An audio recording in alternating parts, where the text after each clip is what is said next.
We're going to start with the Dior Forever Skin Veil Primer. It retails for $48.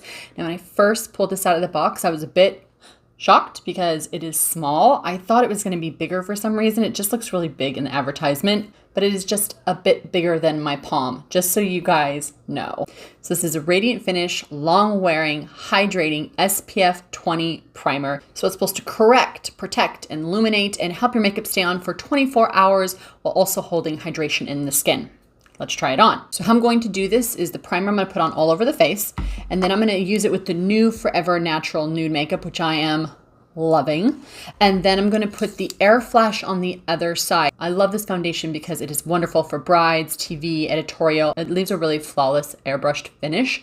So I want to see how the two work together. So it says it's meant for all skin types, dryness, pores, and uneven texture. It actually has a bit of the same consistency as the Natural Nude foundation, just a little bit lighter. So interesting. So the highlighted ingredient here is wild pansy flower, and that's supposed to provide hydration and freshness.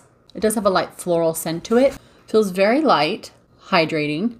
It has a little bit of that dimethicone feeling, which I am not a fan of. I don't mind a little dimethicone, but if it's like right at the top of the list, I have a problem with that. I find it just settles so much into the pores, lines, and then it kind of separates throughout the day. So just not a big dimethicone fan. I'll give dimethicone one positive, and that is it is great for hydration. It really does hold a lot of the hydration in the skin really well. I'm not sure about it yet. I'm kind of surprised that I don't like it more right off the bat. And I'll tell you why. I was so impressed with Forever Natural Nude foundation, but I thought it would have that same kind of wow factor. And this isn't bad. It's just got that feeling to it that I just don't like. So of course I have to read a little bit to you guys because I'm curious now if I'm feeling the dimethicone and the trimethicone. And let me read the list ingredient to you guys. So the first ingredient is water. Great. The second, there it is, trimethicone. And right after that is glycol and then dimethicone. All right, we know that. Let's go ahead and try the foundation on. Maybe it'll look fantastic with the foundation. All right, let's start off with the lovely Dior Forever Natural Nude foundation. I'm gonna do about 1.5 pumps of the Forever Natural Nude foundation. Stuff is so beautiful. Look at that, you guys. The finish is just creamy, dreamy gorgeousness. Put a couple drops on this side of the face. It's going to take the beauty blender here and we will bounce. So remember, bounce and press and roll. That is my secret to gorgeous, flawless looking foundation application. Once we have bounced, we press and roll. I'm going to state right away that dimethicones are in most primers, and this is the best primer with dimethicone that I've ever used. It is really warming up with the foundation. I could already see that it's not settling. It just looks really nice. I'm curious to see what it'll look like at the end of the day, but usually dimethicones settle quite quickly and I'm not having that problem. So if you guys don't have an issue with dimethicone, you'll probably love this primer. I have already a go-to that I reach for often, and that is the Victoria Beckham by Augustinus Bader that I use and I love, and that I am a fan of, and it's tried and true, and it's just my go-to. I like that it has skincare in it, and I like that it doesn't have any dimethicone. It's just almost like a light lotion gel base, so it works for me, and the texture that I like on my skin. But looking for something for half the cost and you don't mind dimethicone, you'll probably really like this primer. Here's the Dior Air Flash, and I will be doing a video very soon, another how-to, because you guys seem to love the how-tos, and I love sharing them with you guys. It gets all the 25 years as a makeup artist information out of my head, and I get to share it with you guys, and hopefully you are enjoying it as much as I am creating these videos. So I'm going to be using this in the wedding how-to. We're heading into wedding season, so I will be doing a full video on bridal makeup, best tips and tricks that I have learned over my 25-year career. But for now, let's go ahead and try this on with the primer. So you want to shake this up, as you can hear. A little ball in there helps to break up the pigments. You can do an X, because that kind of gets the middle of the face and the outside areas. My personal favorite application technique is spraying this onto a brush and buffing it into the skin. So I'm going to do that right now. This brush is by far my favorite application slash buffing brush for foundation and bronzers. It's just so good. It's cut at a perfect angle to apply. It lays great against the skin. And because it has these really great bristles that aren't too thick, but still dense, you really get some good buffing action out of this brush. All right, so what you're gonna do is, after you're done shaking it up, you're gonna lightly mist the foundation onto the brush. From there, I'm just gonna pat it on. I love this foundation. I talk a lot about Chanel's foundation, specifically the Vita Lumiere, but this foundation is right up there with my top 3. And I don't talk about it often because it's not one that I reach for every day. It takes a little bit more time. In the morning, I can just kind of throw my foundation on and buff it out. This, you want to really take your time so that it lays really beautifully on the skin. But once it's on, it does not move. It's gorgeous. So for those of you who are looking for a light to full coverage foundation and something that is incredibly natural looking and long wearing, can't go wrong with this. I call this my editorial wedding foundation. It's just that good. All right, so I can tell that the primer and the Air Flash don't like each other as much as the Dior Forever Natural Nude Foundation and the primer do. And I have a feeling it's because the dimethicone is trying to grab, and these really beautiful finely milled pigments are trying to settle nice and glowy on the skin, and the two of them are just not mixing well together. I'm a bit of a perfectionist when it comes to makeup in general, specifically foundation. I just think it's like the one area for me that needs to be really well blended and just lay gorgeously on the skin. I like to create a second skin type of look. And this is, as you can see, kind of settling right here. Do you see that?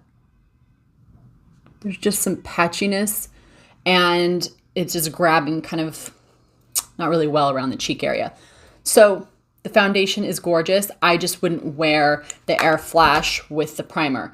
But the Dior Forever Natural Nude with the primer, it looks really nice. All right, next we have the Forever Perfect Fix Setting Spray. Retails for $42. So just so you guys know, when you go online, this looks much bigger than this product, and it's actually the opposite. In fact, this will give you an idea of size comparison. So it says it's a radiant finish, long-wearing hydrator. Has the wild pansy flower to add hydration and freshness to the skin. So what it sounds like is that it sets the foundation, but it's also something that can refresh the foundation throughout the day. So the big thing about this to me is that I read that it doesn't alter the color in your pigments. So sometimes setting sprays will actually make something darker, or they can oxidize kind of unusual on the skin. So it says it doesn't do that. It also says that it won't make the makeup settle into fine lines. When you wet foundations or any type of pigments, what they want to do is settle back down and dry out. So sometimes it could settle. So it says that it doesn't do that. So let's see. So I read that you should hold it 8 inches from the face and do it in a Z pattern. I know a lot of these setting sprays, as well as like something like the Dior Air Flash, those kind of just spray in general type of products, they like you to do it in a Z or an X.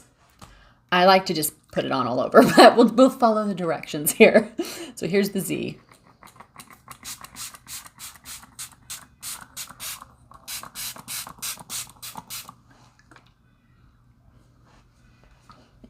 Okay, so it's really fragrant.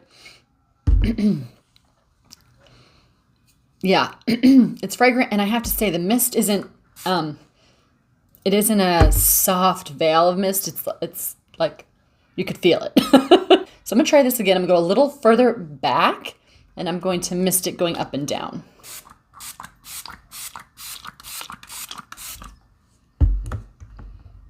Nope, still like a pretty heavy mist. Okay, so I love the finish on this. It might be worth having a bit of a heavier mist. I don't even know if you want to call this a mist. It feels a bit like a sprinkler is going on your face, but the finish is fantastic. It might even replace my Hourglass, because my Hourglass gets a bit dry when it settles down. I love the finish, but after like a half an hour, I noticed that I look a bit dry in certain places. This does feel hydrating right away. You can feel it on the skin. I like that it definitely softened the pigments. All right, so briefly, really good, not great. Wouldn't repurchase it only because I love my Victoria Beckham so much. Now you guys know how I feel about dimethicone. So this does have dimethicone and trimethicone in it, But out of all the dimethicone products that I've tried over my very long career, this is the best one that I've ever felt. It didn't settle as much as some of the other products that I've tried over the years. It actually was nice and hydrating. It looks great with the foundation. Wouldn't recommend it with the Dior Air Flash. Definitely stick with foundations with this, but it does feel nice, hydrating, and dewy. I have a feeling it's just going to warm up and look better and better. So for all the dimethicone, trimethicone primers that are out there, this is my favorite that I've used. So now the setting spray. My go-to is the Hourglass Veil setting spray. And I like it because it's a really nice, fine mist that goes on the face and it makes my foundation last all day. But it does settle a bit and get me a little dry. This, I could tell, is much more hydrating. So this would be good to me to put in my purse to rehydrate throughout the day. Although I love the formulation, the big minus here is two things. The packaging. It doesn't feel very luxe. It does not have a Dior feel to it whatsoever. And the nozzle where the spray comes out, the droplets are just way too big and it doesn't create a really nice luxury experience spraying it onto the face. And I forgot to mention one last thing. The fragrance in this is too much. In fact, it's making me want to cough a bit because it's got too much of a floral scent to it. So those with scented version, please know that this does have a definite scent to it. I'm going to go ahead now and I'm going to finish this look. So stay tuned. I do a quick mini video right after I'm done talking here at the very end of this video, and I will finish the applications so that you guys can see the whole look. This is definitely a Dior video, so I will finish my look with all Dior products. On that note, please don't forget to subscribe, hit that like button, leave me a comment down below.